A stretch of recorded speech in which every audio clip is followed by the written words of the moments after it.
السلام علیکم ورحمۃ اللہ وبرکاتہ۔ ایک پیر صاحب اپنے ایک مرید سے خاصی رغبت رکھتے تھے اور اسے دوسرے مریدوں پر فوقیت دیتے تھے۔ آئے روز یہ معاملہ دیکھ کر دوسرے مرید بڑے حیران ہوئے کہ آخر اس بندے میں ایسی کیا خاص بات ہے کہ ہمارے پیر صاحب اس کو ہم سب پر مقدم رکھتے ہیں۔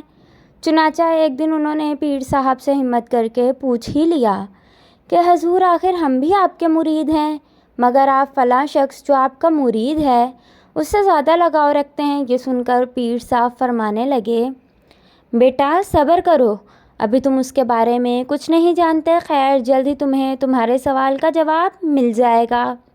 اس بات کو ایک عرصہ گزرا تو ایک دن پیر صاحب نے اچانک سب مریدوں کو اکٹھا ہونے کا حکم دیا، جس پر سب مرید اکٹھے ہو گئے۔ ان سب میں وہ خاص مرید بھی تھا۔ چنانچہ سب آ گئے تو پیر صاحب نے سب مریدوں کو ایک ایک مرغی پکڑا کر کہا کہ اسے وہاں جا کر ذبح کرو جہاں کوئی بھی تم کو نہ دیکھ رہا ہو۔ پیر صاحب کے حکم کی تعمیل میں سب مرید ادھر ادھر نکل پڑے، کچھ جنگل میں گئے، کچھ دور صحرا، جبکہ کچھ پہاڑ پر غاروں میں چلے گئے۔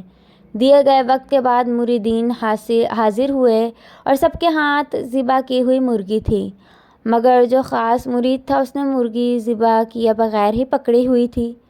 دوسرے مرید یہ دیکھ کر ہنسنے لگے اور پیر صاحب سے کہنے لگے، دیکھیں اس بے وقوف کو کوئی جگہ ہی نہیں ملی جہاں مرغی ذبح کر سکے۔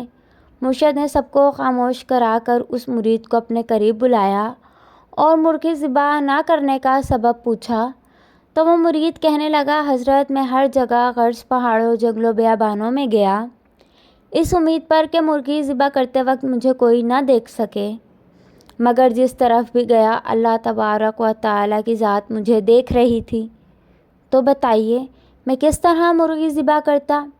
یہ سن کر سب مرید حیرت میں ڈوبتے چلے گئے اور پیر صاحب نے فرمایا، لو دیکھ لو، اب یہی وجہ ہے جس کے سبب میں اپنے اس مرید پر خاص شفقت کرتا ہوں۔ فرینڈز، اگر اسٹوری اچھی لگے تو میرے چینل کو سبسکرائب کریں، بیل آئیکن کو پریس کریں تاکہ آنے والی ہر نئی ویڈیو کے نوٹیفیکیشنز آپ کو ملتے رہیں۔ ملتے ہیں ایک نیکسٹ ویڈیو میں، اپنا خیال رکھیے گا، تب تک کے لیے اللہ حافظ۔